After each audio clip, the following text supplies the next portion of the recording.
Good morning, everybody. It's Graham once again from Unearthed and another episode of Detecting Talk.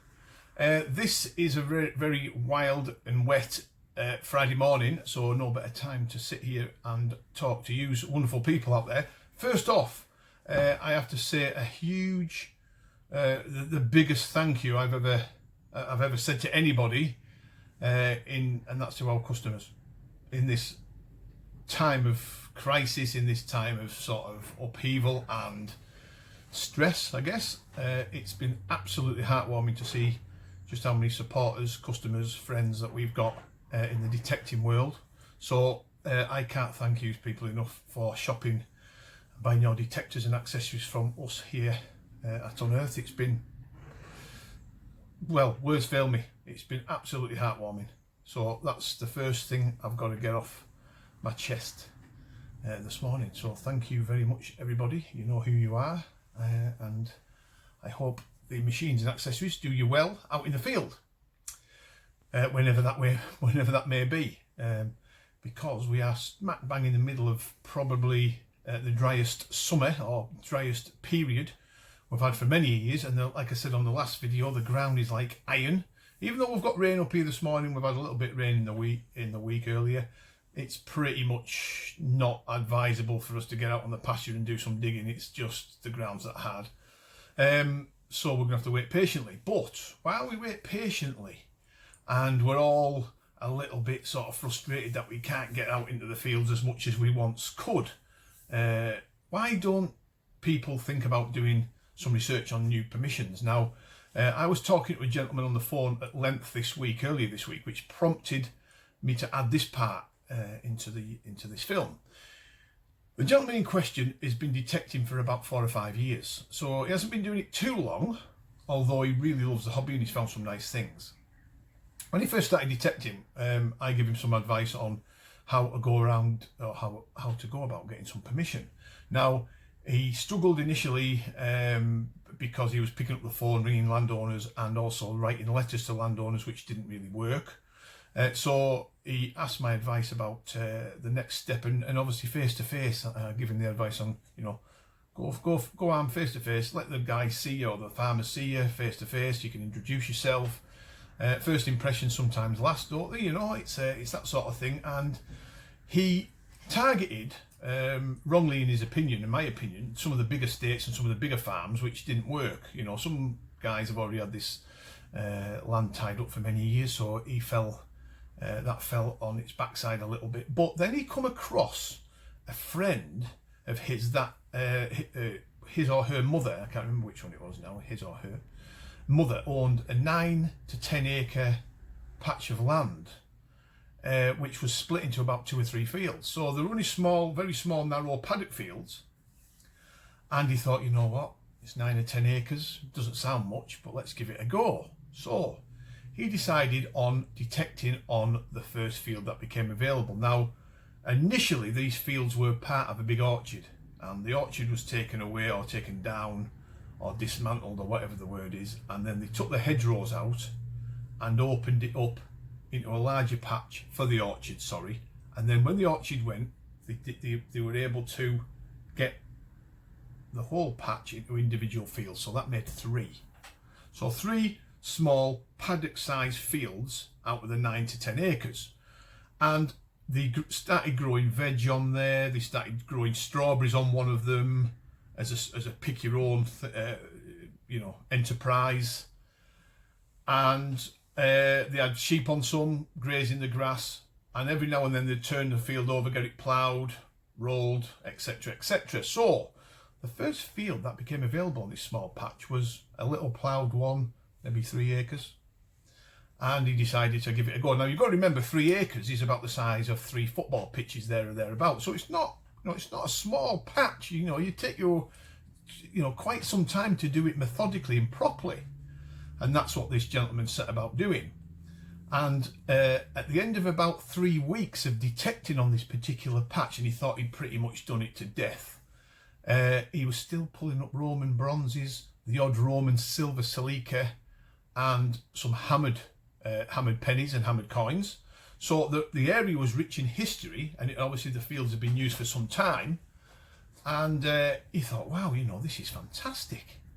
So he waited patiently for the next fields to become available, which was obviously the winter time, when the sheep had been moved off, they'd done the best to graze the land down, and it was pretty short pasture. And he had similar results off the second field. He got a few more hammered coins, he was getting Tudor coins, Elizabethan sixpences and things, threepences, etc, etc. He went into great detail to tell me what he had. He even had a gold posy ring off it with an inscription inside. So he was really sort of buzzing about how good this land was. And of course, you know what I'm going to say, the third field, which was the last one he was able to do, also produced a number of artifacts and coins for him. However, after a certain length of time, he pretty much thought these fields had been done to the death and tried to move on to other permissions. He actually got permission on a larger farm, a private farm. It wasn't an estate. The guy was kind enough to let him on, the farmer and his wife. And he detected it was about 300 or 400 acres, and he got a few nice bits and pieces off there. He got his first Celtic coin off that particular farm. But here's a weird thing. He spent a lot of time on the farm, and there'd been no one detecting it to his knowledge. But when he put, after a season or so, when he put the finds that he had off the 400-acre farm next to the farm that he had, or the fields on the small 9 to 10 acre paddock fields, or the orchard as we call it, the orchard actually produced more for him over a period, the same period as he did on the farm, much bigger. So it just goes to show one thing, that you don't have to have acres and acres and acres of land at your disposal to make really good finds.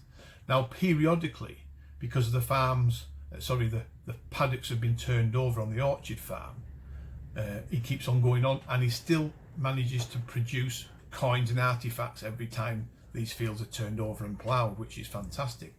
So I suppose the moral of this is, you know, there's a lot of people desperate for permissions, which is the right feeling in some respects in the detecting world. We all want new permissions, and we'd all like some more permissions, I guess.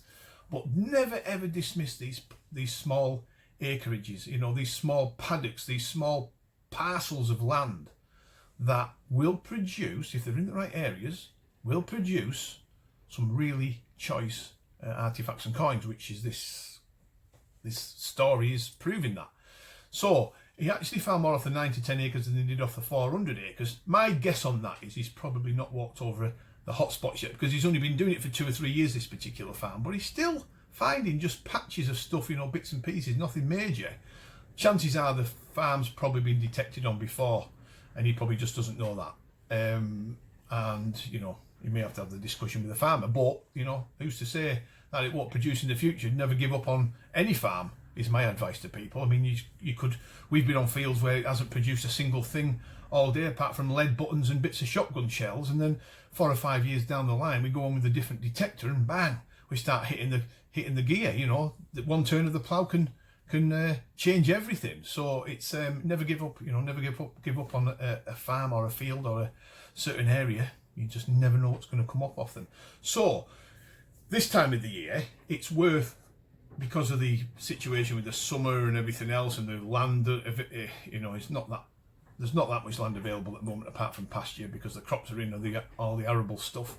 You know, why don't people start doing a little bit of research on the smaller pockets of land to see if they can get permission there? Because I did find when I first started detecting many moons ago, that the smaller pockets of land were easier to get permission on than some of the larger farms and estates. So it might just be worth doing some research on. See if you've got a friend that owns a paddock, see if you've got friends in the family that know somebody that's got paddock or small holdings, small acreages of land, just small parcels of land that can actually start you off detecting on the right foot, but it can also give you some pretty good finds to boot.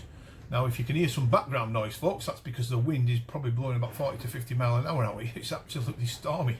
You know, it's really sort of rattling the old roof. So yes, you know, this time of the year when things are a bit tight and a little bit hard work to get out on permissions, do a little bit of research on smaller areas of land. You'll be surprised what comes off. Seriously, if it's in the right area, well, it doesn't matter if it's in the right area or not, give it a go. You never know what's going to turn up. When you have to look at my small fields out here. What they've produced over the years, it's amazing, absolutely amazing. Now then, folks, two things. We have had some live draws on the Unearthed metal detecting group. As some of you guys know, you buy a token off the Unearthed website for £5, you're getting put into a live draw to win a machine of, you know, Vanquish, Minelab Equinox, Nocta Simplex machines. It's that sort of draw. We do this so we can put machines in the hands of people for very little outlay. You know, people that can't necessarily afford to purchase machines outright. This gives them the opportunity to win, and lots of people have won it. So fantastic. We don't need to do it. We don't need to do it. We could just sell the machines anyway, but we do it because we feel that some people out there may struggle to pay and afford detectors, so this is a really good way. There is going to be another draw starting Monday, and I'm going to put up 2 Equinox 800s and a third prize of maybe a probe and a digging tool to boot, and one of the new Unearthed t-shirts I'm going to put in as well. Now, you've probably been looking at these t-shirts and thinking, God, he looks slim in that medium size. You know, this is the old medium. I can hear some of my Scottish friends giggling away in the background there, no names mentioned. I won't be telling you what size this t-shirt really is, but let's call it medium. But these are on the website, folks. If you want to buy an Unearthed t-shirt, £9.99 off or £9 or whatever they are, on the Unearthed website. Very hard wearing material, very good to wash, lasts long. The logo will last a heck of a long time, and it'll maybe give you a better look. Get the Unearthed logo out there, give you a better look. So yeah, sizes for these t-shirts: medium, large, extra large, extra large. So there you go, plenty of t-shirts available for there. And there's some new Unearthed baseball caps coming soon for the summer, for detecting caps for people in different colours. So watch this space. Now then, so keep an eye out for the live draw. We'll be running starting on Monday. So it's 2 Equinox 800s and a little bundle prize for the third prize for the third draw. So fingers crossed one of you guys up may win it. There's been some really nice people winning these detectors over the years, and let's hope that continues. So I will see you next week on another episode of Detecting Talk. Until then, goodbye and good luck if you're out detecting this weekend. Bye for now.